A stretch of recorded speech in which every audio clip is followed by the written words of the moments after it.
What's going on, guys? It's Sort, and today I'm going to be teaching you how to make a button like this. So, looks pretty nice and clean. I'm also teaching you the gradient map in this tutorial, basically knocking out two things in one tutorial. So let's get straight into this so it's not too long. So I'm just going to delete all these layers. Bam. Got our background already set up.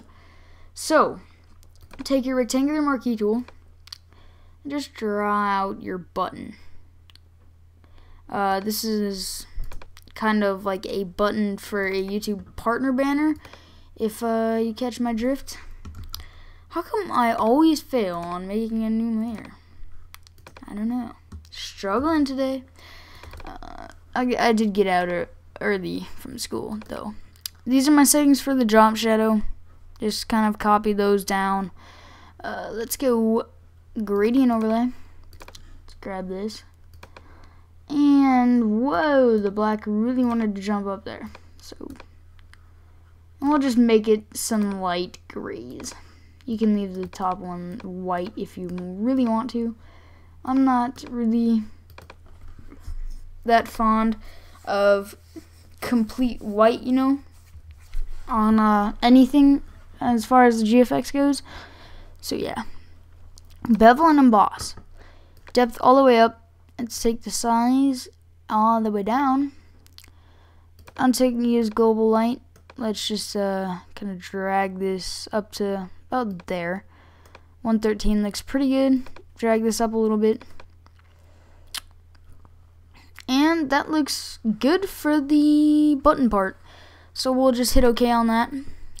Now, what we're going to create is that kind of color going from here, you know, just kind of cool looking thing, kind of like a badge. So grab your pen tool, let's zoom on in and make a new layer,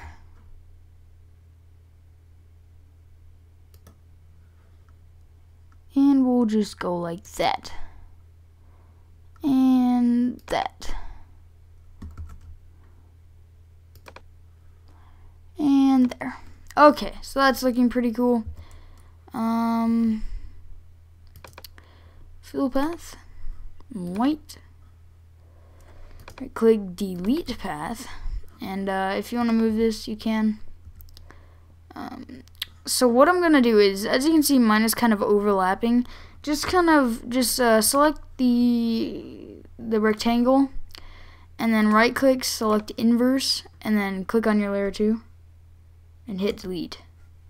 Command E, and that'll be good.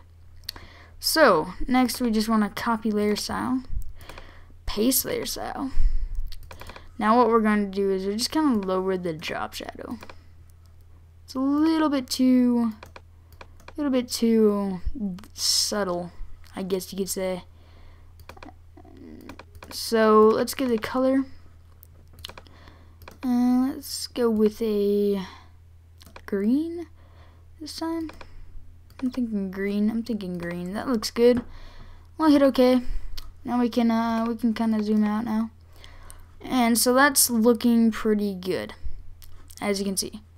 Now we'll do the highlights. So let's drag that underneath layer 2, because we're going to be doing the rectangle highlight. So you can just drag it halfway, about, and right click, fill, white. So there's a lot of dealing with the rectangular marquee tool in this.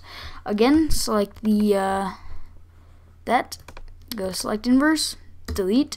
Now the white rectangle that we just made is the same exact size as the layer 1.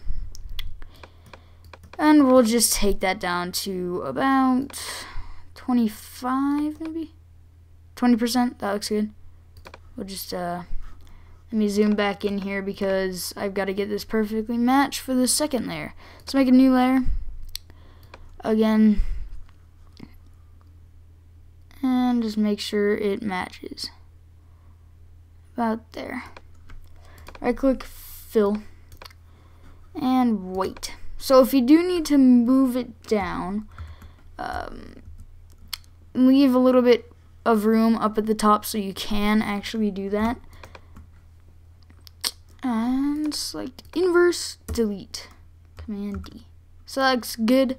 Again, take this down to about 25. 25. So like that. And then underneath both of the gloss layers, just make a new layer, and then we'll take text, and then we'll put my backup channel. That's what I'm just gonna put. I think I spelled that wrong. Did I? I don't know. I'm pretty sure I did. Oh well, it's gonna have to wait. So let's just size this up, kind of like that. I kind of like it overlapping on the edge. Maybe you guys don't, but try to match it up with the gloss, like halfway up the text, or maybe you don't want that. I don't know. I'm not you. So we'll just make another layer style for this. Just do drop shadow. Obviously, we're gonna have to take that one down, and like that. And we'll do gradient overlay.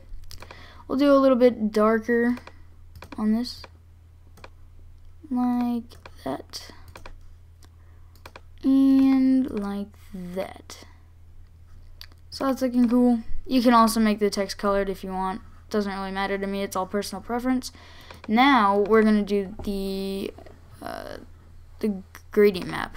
So go to right here, this little half black circle, half white circle. We'll go gradient map, and it'll come up with this. And then go to the purple fading to orange, hit OK, and then go make it overlay, and that'll give it a cool effect.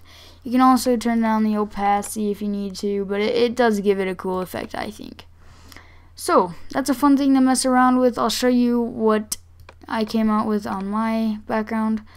I'm trying really hard for a partnership, guys, and I just kind of made this background for myself today, and I came up with these little buttons that I've seen on other channels, and I'm happy with the way it turned out. So as you can see, I did use a gradient map on these, which is right here. Same exact gradient map. So that's about it, guys. I'll talk to you later. Thank you for watching. Also, please thumbs up. Please, it really helps me a lot. It will help me towards gaining more people coming to my channel and everything. So thank you for watching again, and bye.